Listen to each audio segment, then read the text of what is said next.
Paz do Senhor, pessoal. Nosso canal aí, Prosa e Palavra, nosso grupo Prosa e Palavra, que a gente faz o nosso devocional diário aí. E sempre que eu posso, eu trago aqui um comentário do nosso devocional do dia. E o nosso devocional do dia tem o texto de Jeremias, capítulo 16, do versículo 16 ao capítulo 18, ao versículo 23.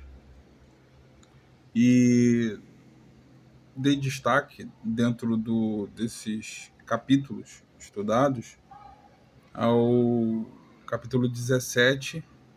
Eu dei destaque aqui ao capítulo 17, do versículo 5 ao 10. E o versículo 5 ao 10 diz: Assim diz o Senhor, maldito o homem que confia no homem, faz da carne o seu braço e aparta o seu coração do Senhor, porque será como a tamargueira no deserto, e não sentirá quando vem o bem. Antes morará nos lugares secos do deserto, na terra salgada e inabitável. Bendito o varão que confia no Senhor, e cuja esperança é o Senhor, porque ele será como árvore plantada junto às águas, que estende as suas raízes para o ribeiro, e não receia quando vem o calor, mas a sua folha fica verde, e no ano de sequidão não se fadiga, nem deixa de dar frutos. Versículo 9. Enganoso é o coração mais do que todas as coisas, e perverso. Quem o conhecerá? Eu, o Senhor, esquadrinho o coração e provo os pensamentos, e isso para dar a cada um segundo os seus caminhos e segundo o fruto das suas ações. Gente, eu destaquei esse capítulo 17, esses versículos aqui, porque tem bastante coisa para a gente entender. Primeiro a gente tem que entender o contexto do livro de Jeremias. Jeremias é levantado como profeta para pregar ali a nação de Israel, o reino do norte, e ocorre muito desprezo com a mensagem do Senhor. O povo está totalmente voltado à idolatria, a sacrifícios a deuses, a deuses pagãos, muita apostasia deliberada de não querer obedecer à vontade do Senhor, enfim. Então a gente vê um contexto aqui em que a nação do Reino do Norte estava até já fincando alianças com outras nações sobre uma possível invasão do reino das nações que iriam se levantar, como a Babilônia. E o Senhor vem contextualizar. Aí a gente entende o contexto do capítulo 17 aqui de Jeremias. Por isso que o Senhor fala: assim diz o Senhor, maldito o homem que confia no homem, que faz do braço da carne e faz da carne o seu braço e aparta o seu coração do Senhor.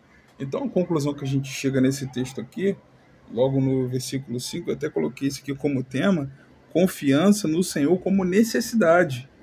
Na realidade a gente não tem escolha, porque se a gente for confiar nas demais coisas, confiar em qualquer outra coisa, no dinheiro, em qualquer outra coisa que você possa se sustentar, o final vai ser trágico. E o Senhor chega a fazer uma comparação com essa planta aqui do deserto. Olha, a tarmagueira no deserto. Ele será como a tarmagueira no deserto e não sentirá quando vem o bem.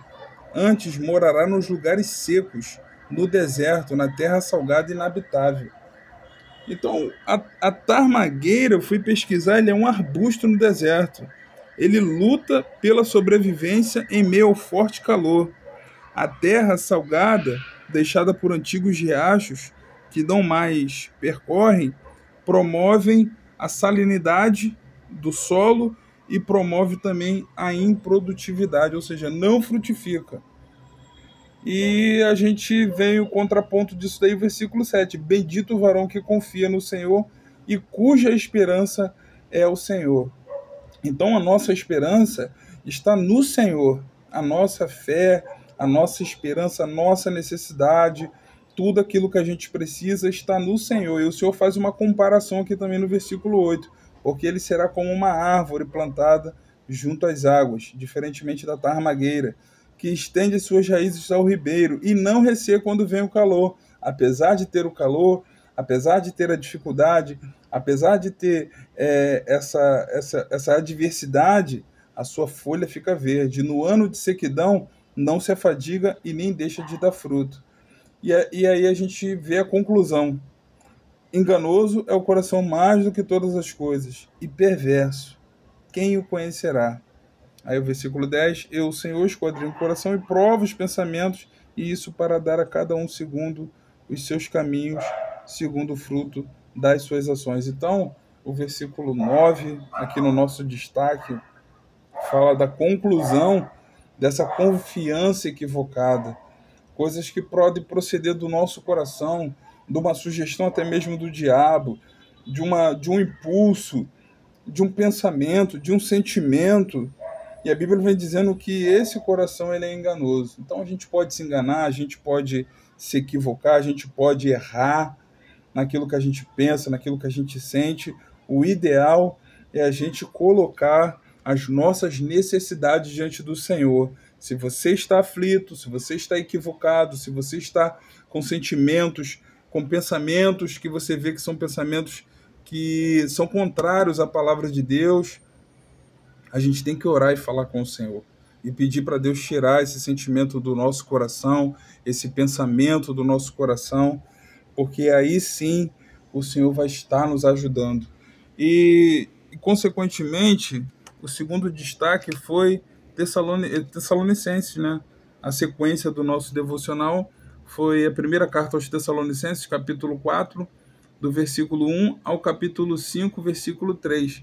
Eu dei destaque no texto de Tessalonicenses para o versículo 1, aqui mesmo, o final dele.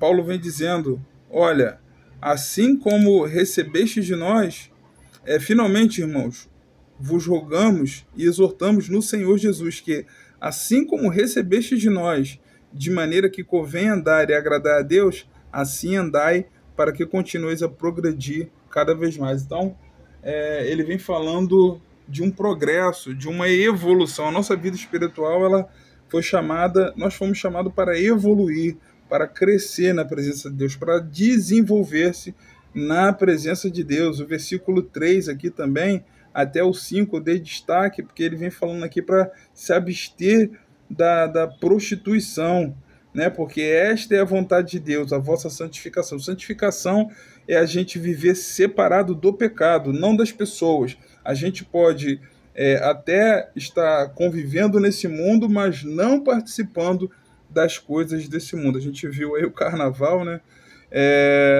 No versículo 4, cada um saiba possuir o seu vaso em santificação e honra, e não na paixão de concupiscência, como os gentios que não conhecem a Deus. Então a gente vê esse contexto aqui, temos que entender que na igreja de Tessalônicas, muitas pessoas que serviam a deuses pagãos, que tinham práticas sexuais totalmente contrárias à palavra de Deus.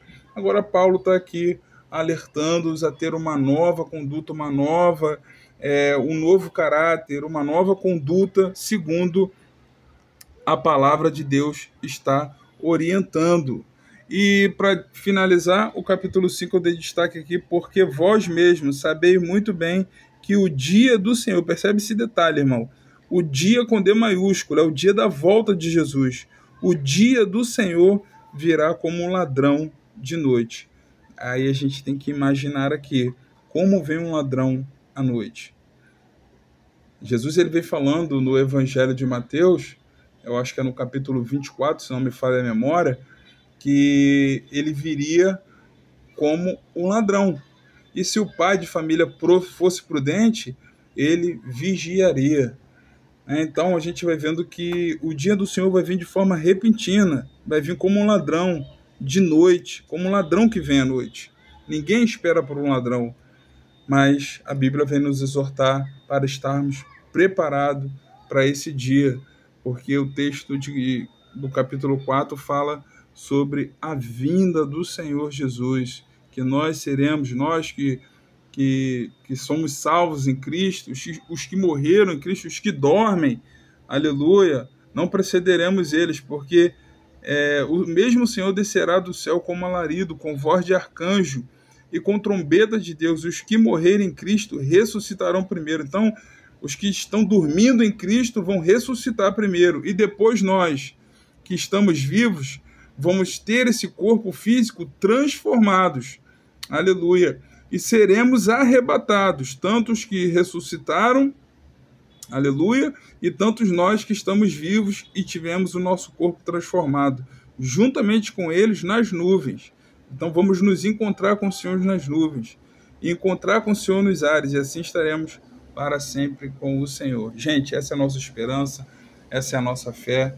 Eu dei destaque a esses textos aqui, pode ver as marcações que eu fiz, para que a gente venha estar edificando um ao outro aí na palavra. Se você, meu caro amigo, está participando desse devocional, meu irmão e minha irmã, deixa aí também a tua meditação, aquilo que o Senhor falou ao teu coração, deixa aí aquilo que o Espírito Santo te deu como entendimento para a gente estar partilhando, dividindo um com o outro, e o nome do Senhor está sendo glorificado nas nossas vidas. Amém?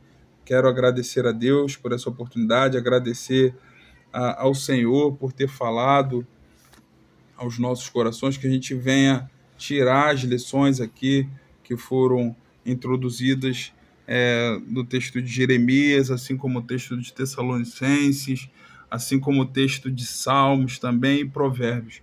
Que Deus venha te abençoar e enriquecer cada vez mais o seu entendimento, em nome de Jesus. Amém.